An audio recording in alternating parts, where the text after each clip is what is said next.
또 깨어 있을 수 있도록 우리에게 경각심을 주시고 우리를 새롭게 하시는 주님이십니다.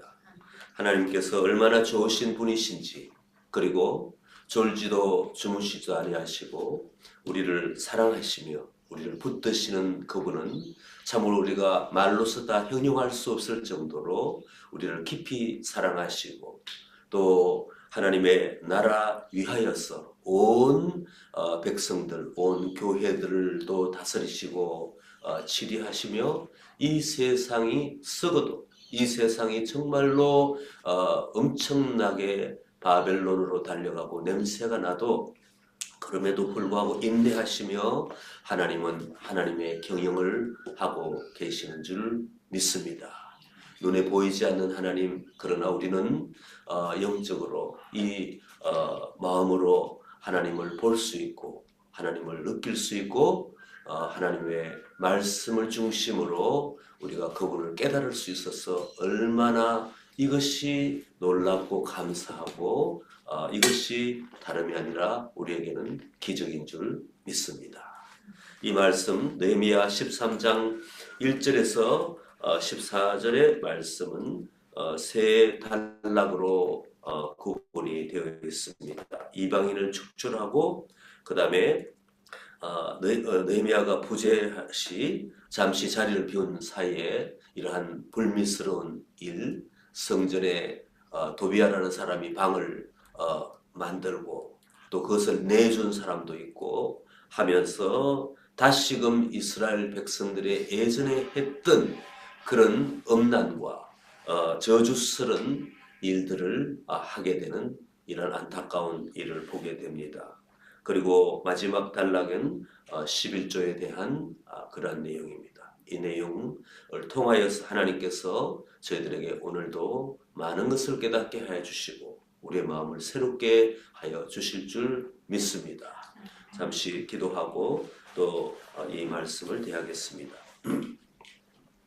좋으신 아버지 하나님이여, 저희들에게는 언제나 우리를 사랑하시며 우리를 붙드시며 주님 앞에 달려가게 하시는 좋으신 하나님이십니다. 항상 주님 말을 따라가며 살아가기를 원합니다. 하나님, 우리의 정신을 새롭게 하고 우리의 마음밭을 기경하여 하나님이 원하시는 사람이 되어 하나님이 또한 맡겨주시는 일들을 잘 감당하기를 원합니다.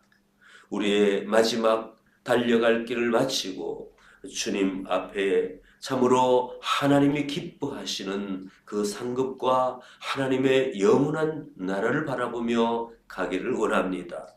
구약의 이 느헤미야를 중심으로 한 새롭게 시작한 이 유다 백성들, 예루살렘 공동체를 바라보며 하나님, 그 먼 옛날의 얘기지만 이 말씀을 통하여 저에게 또한 말씀하시는 주님의 음성을 듣습니다. 듣고 고백하고 우리가 삶으로 액션으로 실천하는 저희들이 되기를 원합니다. 오늘도 가르쳐 주시옵소서. 예수 그리스도 이름으로 기도하옵나이다. 아멘. 1절에 있는 말씀부터 제가 한번 읽어보겠습니다. 그날 모세의 책을 낭독하여 백성에게 들렸는데 그 책에 기록하기를 암몬 사람과 모압 사람은 영원히 하나님의 총회에 들어오지 못하리니 이는 그들이 양식과 물로 이스라엘 자손을 영접하지 아니하고 도리어 발람에게 뇌물을 주어 저주하게 하였습니다. 이 내용까지 읽겠습니다. 우리가 잘 아는 그 발람이 있습니다. 발람은 모압 왕 발락의 청탁으로 이스라엘을 저주해 달라는 이 청탁에 사실상 응한 사람이었습니다. 그는 그가 능력이 있어서 그런 것은 아니지만 그에게 하나님께서는 말씀하셨습니다. 그렇게 하지 말라고. 그리고 결국은 그가 계속적으로 그 마음을 가지고 길을 떠났을 때에 나귀를 통하여 하나님은 말씀하셨습니다. 그럼에도 불구하고 그가 탐욕에 눈이 멀었을 때에 천사나 마귀를 통하여서 하나님께서 만류하셨으니까 다행이지, 아니면 이 사람은 큰 실수를 할 뻔했습니다. 다행히 이 사람은 이스라엘 사람이 아니었습니다. 이방 사람, 당연히 이방 사람으로서는 뭐 그렇게 할 수도 있었겠죠. 그러나 하나님께서는 자신의 백성 이스라엘을 너무나도 사랑하셔서 그 누구라도 예언가나, 이 발람은 예언가였죠. 이방인 점술가였습니다. 이 사람들을 통하여서 그 저주받게 하는 것을 하나님은 너무나도 싫어하신 하나님입니다. 자신의 자녀를 누가 외부에서 사람들의 마음이 합쳐서 욕을 하면은 우리 부모들은 어떻습니까? 너무나 슬프기도 하지만 그 사람과 싸울 수도 있지 않겠습니까? 하나님은 우리 인생이 그렇다면 하나님은 자신이 택하시고 가꾸시고 그리고 하나님의 그 섭리를 통하여 이루게 하시는 그 놀라운 성결한 백성과 이 모든 이방 땅까지 정화시키려고 하는 하나님의 계획 가운데 있는데, 감히 어느 누가 하나님을 하나님께서 만드신 이 거룩한 백성 공동체를 저주할 수가 있단 말입니까? 하나님의 백성을 저주한다는 것은 곧 하나님을 저주하는 것입니다.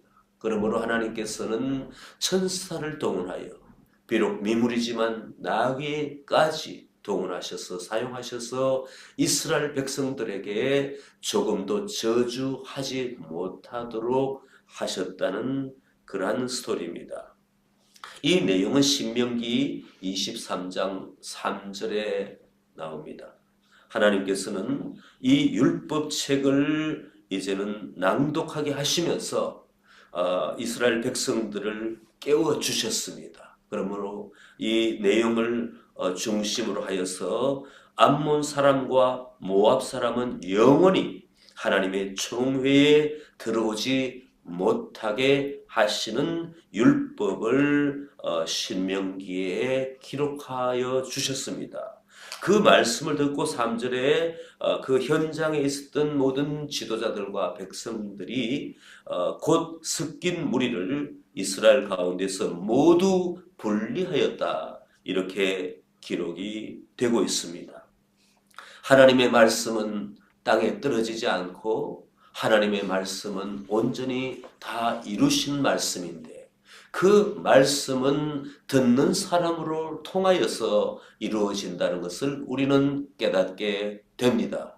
말씀을 알지 못하고 말씀을 들고 다닌다거나 말씀을 아무리 성경을 모시고 산다 할지라도 그 내용 안에 들어있는 구체적인 하나님의 말씀을 읽고 묵상하고 깨닫고 삶에 실천하지 않은 이상은 하나님은 우리를 통하여 일하실 수 없다는 것입니다. 반드시 우리는 명목상 크리스찬이 되지 말고 실질적으로 하나님의 말씀은 하나님 그분의 정신이고 하나님의 모든 계획과 섭리가 들어있고 하나님의 능력이시기 때문에 우리 하나님의 백성들은 이 말씀을 잘 살피고 주의하고 그 말씀을 공부하여서 우리의 삶에 옮겨 놓을 수 있도록 하시면 좋겠습니다. 저와 여러분들이 이스라엘 백성들이 이 율법을 듣고 그렇게 한 것처럼 하나님의 말씀을 중심으로 할 때는 이 땅의 선과 악을 구별할 수 있습니다. 우리가 무엇을 생각해야 될지, 무엇을 바라봐야 될지, 그리고 어떤 것이 비진리인지, 이 땅의 가치관 중에 무엇을 우리가 버려야 할 것인지 알게 된다는 말씀입니다. 종교다원주의가 그렇습니다. 그 물질 만능주의가 그렇습니다. 우리는 이것을 닉네임으로 만무님즘이라고 그렇게 말합니다. 또 자연숭배나 만물을 신격화하는, 이 우리가 그동안도 그렇지만 지금도 볼 수 있는 이러한 내용들, 그 다음에 동성애라든지 많은 내용이 있습니다. 그리고 이념도 있습니다. 공산주의라든지 많은 이념들이 있습니다. 바벨탑을 쌓는 아까도 말씀드렸던 물질 만능주의, 이 모든 것들은 성경을 읽으면 아는데 성경을 읽지 않으니까 저희들도 그렇지만 우리 세대도 그렇지만 다음 세대 넥스트 제너레이션도 교회는 다니지만 무엇이 옳고 그른지 진리와 비진리가 무엇인지 알지 못하기 때문에 선데이 크리스찬으로서 교회는 나오지만 주중에는 온갖 세상의 것으로 만족하고 춤추며 노래하며 그것을 쫓아가는 것을 우리는 바라보게 된다는 것입니다. 첫 번째 단락에 이 이방인을 축적한다는 것은 굉장한 그 하나님의 말씀을 읽고 분별하여 순종한 것이었습니다. 우리도 이러한 도리를 다하여 말씀이 육신이 될 수 있도록 이 땅에서 그렇게 해야 될 줄 믿습니다.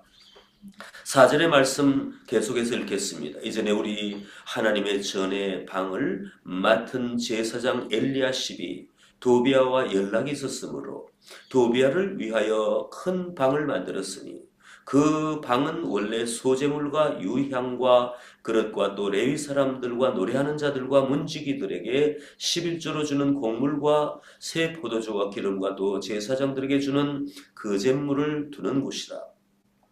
그때는 내가 예루살렘에 있지 아니하였느니라. 바벨론 왕 아닥사스다 32년에 내가 왕에게 나아갔다가 며칠 후에 왕에게 말미를 정하고 예루살렘에 이르렀어야 엘리야십이 도비아를 위하여 하나님의 전뜰에 방을 만든 악한 일을 한지라. 내가 심히 근심하여 도비아의 세간을 그 방 밖으로 다 내어 던지고 명령하여 그 방을 정결하게 하고 하나님의 전에 그릇과 소재물과 유향을 다시 그리로 들여 놓았느니라. 아멘. 여기까지 읽겠습니다. 아닥사스다 20년부터 32년까지 12년간 느헤미야는 왕에게 청하고 또 왕이 허락하여서 이 자신의 본향인 그 예루살렘 성벽을 재건하기 위하여서 이제는 총독으로 임시로 와서 12년간의 그 자신에게 허락한 삶을 불태우며 열정적으로 하나님 앞에 순종하고 백성들을 리딩하여서 인도하여 지도하여서 이제 예루살렘 성벽을 재건하는 사역을 다 마쳤습니다. 느헤미야의 그 정신력은 대단하였습니다. 느헤미야 한 사람의 순종으로 말미암아 예루살렘 무너진 성벽이 재건되는 놀라운 일이었습니다. 하나님께서 명령하셨고 감동을 주셨는데 한 사람이 그 들고 일어나 마음을 일으켜 순종하였을 때는 놀라운 일이 일어난 것입니다. 그토록 열정적으로 느헤미야의 그 영도 지도력을 따랐던 이스라엘 백성들 가운데에도 이제는 한 사람 그 지도자가 없을 때 잠시 자리를 비운 사이에 어둠의 세력이 틈탔다는 것을 우리는 이 내용을 통하여 알게 됩니다. 도비아가 누구입니까? 도비아는 암몬 사람이었습니다. 여기 암몬 사람과 모압 사람은 영원히 하나님의 총회에 들어오지 못한다고 1절에 기록되었는데 그 도비아는 그런 사람입니다. 그냥 그런 사람이 아니라 이 사람은 적극적으로 계속해서 집요하게 이 하나님의 성벽을 짓는 일을 방해하였습니다. 그리고 예루살렘 성 안에 자신의 그 첩자들을 다 심어놓고 그리고 심지어 느헤미야와 이 가까운 사람까지도 매수하여서 느헤미야에게 이 일을 못하도록 방해한 사람입니다. 그런데 어떻게 제사장이라는 그 사람 엘리야십이라고 이름을 가진 사람이 도비아와 계속적으로 연락하면서 느헤미야가 잠시 잠깐 그 페르시아 그 왕을 만나러 간 사이에 이런 일을 할 수가 있다는 말입니까?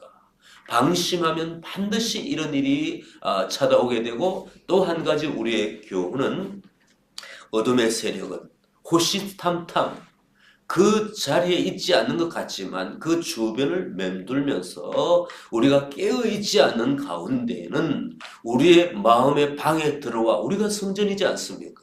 우리의 마음의 방에 들어와 침투하여서 자기의 방을 만들려고 하는 그 노력을 계속하고 있다는 것입니다.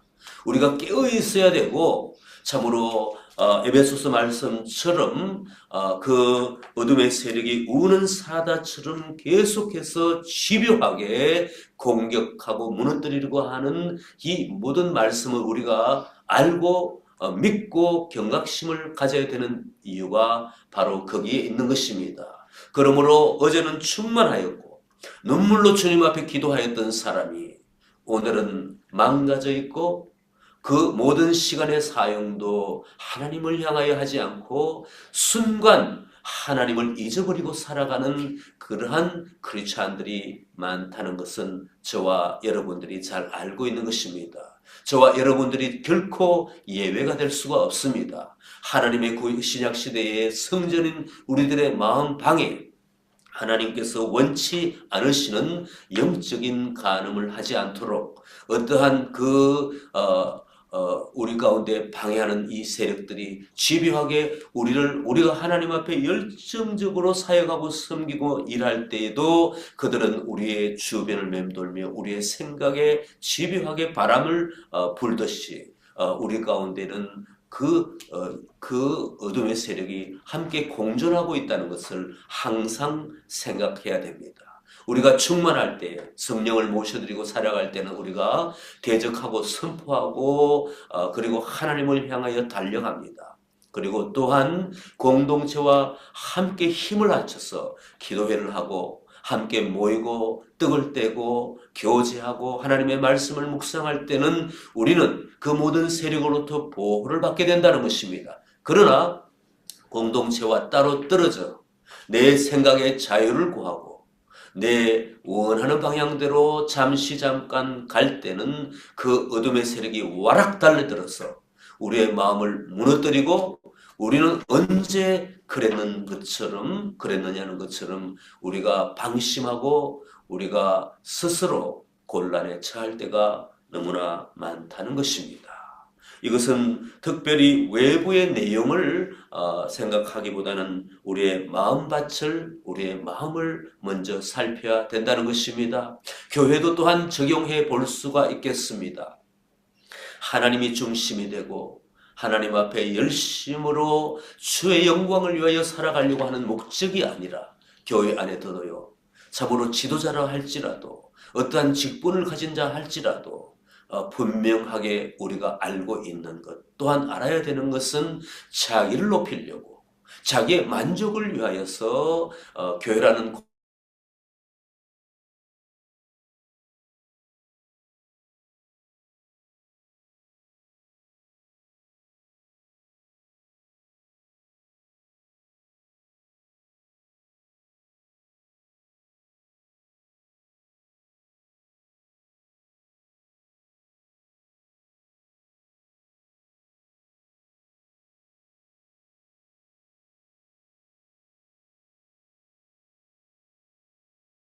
저는 그대로 내려오고 있습니다. 오늘 자유주의 신학자들이 11조는 그 10의 1조를 할 필요가 없다. 그러나 보수주의 신학자들은 그렇지 않다. 차라리 10이 아니라 10의 1이 아니라 10의 5라도 하나님 앞에 드릴 망정 10의 1조를 무너뜨려서는 아니 된다. 말라기의 말씀을 보라고 하나님께서 이 10의 1조를 실천할 때에 복을 주시는지 아니 주시는지 보라고 신약의 경계선, 구약과 신약의 그 경계선, 구약의 말씀이지만 이 말라기의 말씀은 그렇게 기록하고 있습니다. 왜 우리가 하나님의 말씀을 그대로 이해하고 받아들이지 아니하고 이 말씀을 우리가 자의적으로 해석한단 말입니까? 이것은 분명히 포스트 모더니즘인 생각입니다. 모더니즘 시대는 그 하나님의 그 명령, 이 성경을 존중하고 그 다음에 교회의 그 전통을 존중하고 그리고 공동체적인 합심하여 주님 앞에 따라가는 것이 모더니즘의 사상이었는데 포스트 모더니즘의 근대에 들어와서는 사람들의 자기 중심적으로 성경을 해석하고 그 다음에 자기의 경험을 말하고 자기가 하나님 앞에 기도하였다고 말하면서 성경이 이러하지 않다고 원래 그 내용 가운데에 참으로 이것이 하나님께서 만드신 기적과 이사가 아니라고 가르치는 이 가르침은 참으로 하나님 앞에 배격되어야 될 가르침이라는 것입니다.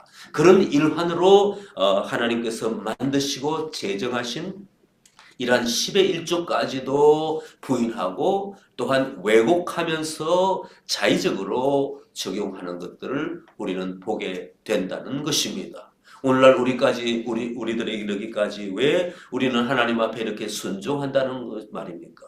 하나님의 말씀이 옳고 하나님의 말씀대로 하면 하나님께서 복을 주시고 역사하여 주시기 때문이라는 것입니다.